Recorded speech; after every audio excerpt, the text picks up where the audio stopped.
Ya está Sí. el senador Ricardo Monreal con nosotros, coordinador de Morena Como, en el Senado de la República. como es zacatecano le das prioridad, ¿verdad, mi querida Oye, y como Guadalupe? es zacatecano, me da bien mucho gusto saludarlo esta mañana. Bueno, muy Lupita. bien. Ricardo Monreal, ¿cómo estás?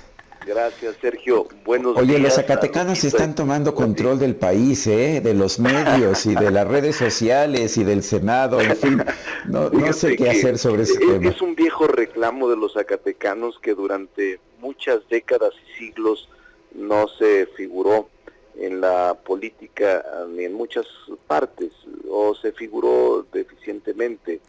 Pero ahora Lupita nos hace el honor de ser una extraordinaria periodista, la escuchamos junto contigo, y así como ella hay gente de la cultura, de la ciencia, que ahora está destacando de Zacatecas, lo que nos alegra bastante, así es de que ojalá y pueda sacar adelante sus hombres y mujeres nuestro estado en el país y puedan brillar para el bien de la patria.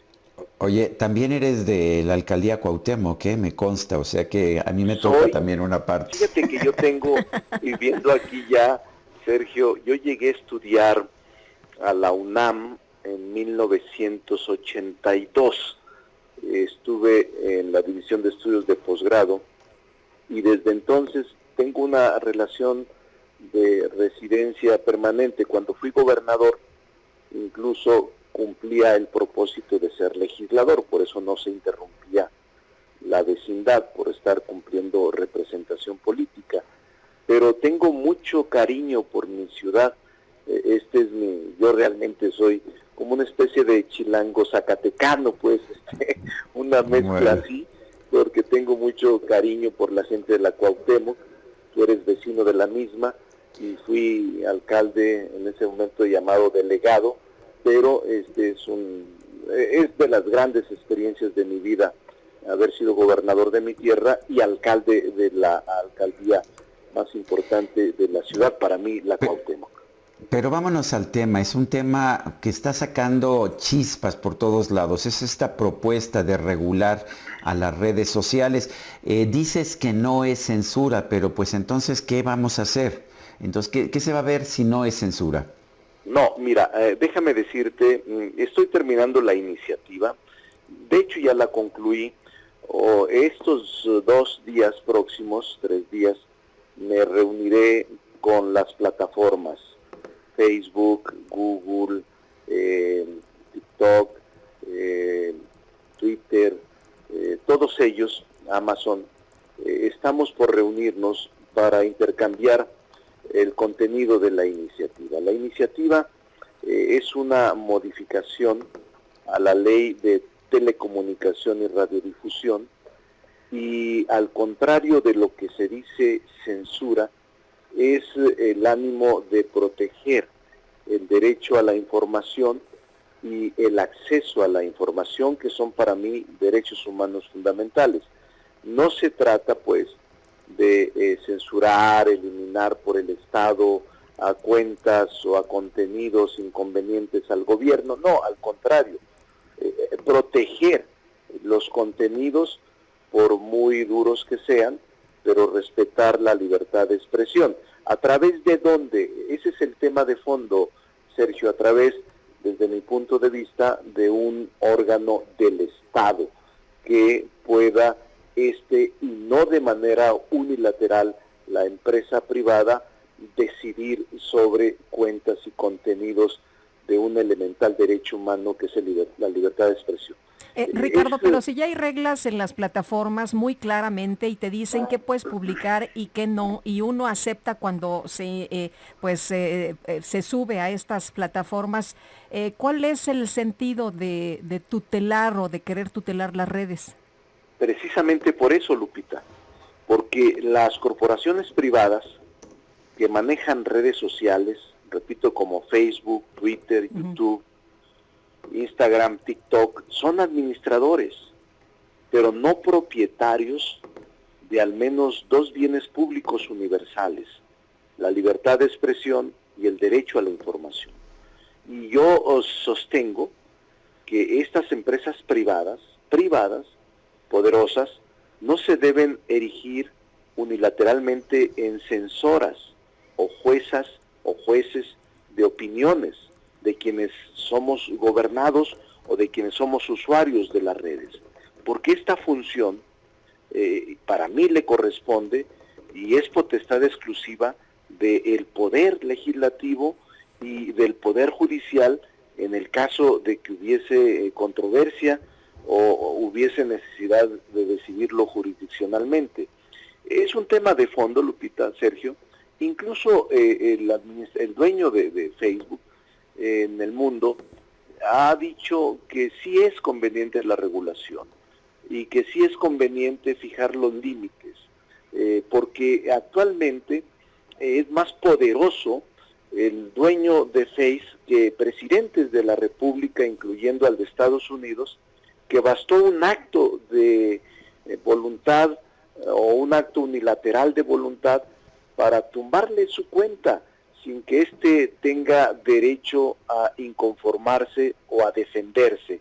El hombre más poderoso, hipotética y en teoría del mundo, fue sometido por una empresa privada, independientemente del contenido y del llamado al odio o del llamado a la insubordinación, porque a mí me hubiera gustado que quien lo hubiese detenido y quien lo hubiese frenado fuera un órgano del Estado y no una persona que es el dueño de Facebook. Ese es el tema de fondo. Pero a ver, ahí llegamos al punto. El Estado, cuando Donald Trump era presidente, no iba a doblegar a Donald Trump porque él representaba el Estado. Siempre tienes este problema con un regulador o con un censor. ¿Quién regula al regulador? ¿Quién censura o quién determina que el censor está haciendo una buena actuación? Es una buena pregunta, muy inteligente. Yo te diría, Sergio, con toda honestidad, que no Donald Trump iba a ser el regulador, pero sí el Poder Judicial, sí el sistema de justicia o sí un órgano autónomo que no dependiera de él. Oye, pero creo que sí lo haría. Pero, por ejemplo, en estos momentos estamos viendo que al presidente López Obrador, por ejemplo, no le gustan ciertos órganos autónomos. Entonces, ¿cómo podríamos garantizar que existe cierta autonomía para decidir esto, si alguien se queda con una cuenta o no? Has tocado otro tema inteligente, Lupita. Precisamente esa es la discusión. Si el presidente de la República ha expresado públicamente su no coincidencia con los órganos autónomos, pues es su derecho, pero el Poder Legislativo no ha tomado ninguna decisión de eliminarlos ni de fusionarlos, y creo que va a ser un debate muy profundo, pero finalmente no se ha decidido. Hay un órgano autónomo que tiene facultades y funciones de acuerdo con la Constitución, aun cuando el presidente pueda diferir de su función y de su acción. Por eso hay que confiar en los órganos autónomos. Yo soy de los que confía y creo que no podríamos generalizarlos. Por ejemplo, la Comisión Nacional de Derechos Humanos, la UNAM, que son órganos autónomos, el propio IFT, que está vinculado con el TEMEC en materia de telecomunicación y radiodifusión, y otros más, tendrían que ser revalorados con mucha seriedad desde el punto de vista constitucional y legislativo, aun cuando la opinión del presidente, y incluso puede enviar iniciativa sobre los temas, aun cuando su opinión no sea favorable a ellos. Pero este es el régimen democrático y ese es el equilibrio entre los poderes. Yo no podría garantizar que se vaya a aprobar en este momento la eliminación de todos los órganos autónomos. Creo que no sería conveniente generalizarlos y por eso yo creo que sí es correcto regular el uso de las redes para garantizar la libertad de expresión. Y es que la gente, Lupita y Sergio, lamentablemente en las redes se están confundiendo diciendo que regulación es igual a censura, y eso no es así. Por eso es que trato de explicar detalladamente el contenido de la iniciativa, que no la he presentado formalmente, por cierto, sino que lo haré en los ¿qué próximos medidas? días. A ver, no tienes que adelantar la iniciativa, imagino que va a estar llena de detalles y podremos discutir los particulares una vez que ya esté, pero ¿qué tipo de medidas podrías recomendar que no fueran censura, pero sí fueran regulación, y que como dices tú, garantizaran la libertad de expresión. ¿Hubieras tú, por ejemplo, en el caso de Donald Trump, garantizado que no lo censuraran Twitter y Facebook? Mira, ese es un buen ejemplo. ¿Qué medidas? Yo he señalado en algunas entrevistas algunas pinceladas de la iniciativa, como por ejemplo se tendrían que otorgar nuevas facultades o más facultades al órgano regulador, que en este caso es el IFT. En ese sentido, yo te diría que en el caso de Donald Trump, ¿qué pasaría hipotéticamente si hubiese existido un órgano autónomo como el que planteo? En el caso de que el presidente, el que sea, estuviese llamando a la incitación o a la toma de instituciones o actos ilegales, en ese mismo momento que surge y que sale la publicación, se debería acudir a este órgano autónomo que es constitucionalmente electo y designado por el Poder Legislativo, y a los minutos o a las horas actúa el órgano autónomo para decirle al señor Trump, señor Trump, su cuenta está en este sentido y por tanto le pedimos que la baje o nosotros vamos a bajarla. Ese es el tema de la autoridad. Si el señor Trump dice no la bajo, no me interesa y hagan lo que quieran, la autoridad dice bájenla, porque es un poder autónomo, la bajan. El señor Trump, en el caso del planteamiento nuestro de esta iniciativa que estoy comentando, el señor Trump tendría derecho a acudir al habeas corpus, en Estados Unidos una figura similar al amparo, y aquí en México el usuario tendría el derecho de acudir al amparo para que la Corte dijera si tenía o no derecho de haberse eliminado el contenido y la cuenta del señor Trump. Es así más o menos en un procedimiento muy ágil. Aplicándolo en México, si el señor Sergio Sarmiento incita a la violencia en su cuenta, no sería solo que Twitter lo bajara. No, el señor Sarmiento tendría el derecho de acudir a la autoridad y decir, yo no estoy incitando a la violencia, estoy simplemente informando y estoy expresando un punto de vista sobre lo que yo pienso. No tienes el derecho a quitarme mi cuenta ni el contenido. Y entonces un órgano técnico y constitucionalmente autónomo diría, tiene razón el señor Sarmiento, regrésele su cuenta y no se le puede eliminar su contenido. Ese es el tema de fondo. No es quitar cuentas porque están en contra del presidente o porque hablan en contra de la 4T. Eso es totalmente falso. Es más bien proteger el derecho de la expresión, el derecho a la expresión, a la libre manifestación de las ideas y el derecho a la información. Muy bien. Oye, entonces, ¿no es proteger a quienes están a favor de la 4T? No, absolutamente. No tiene nada que ver.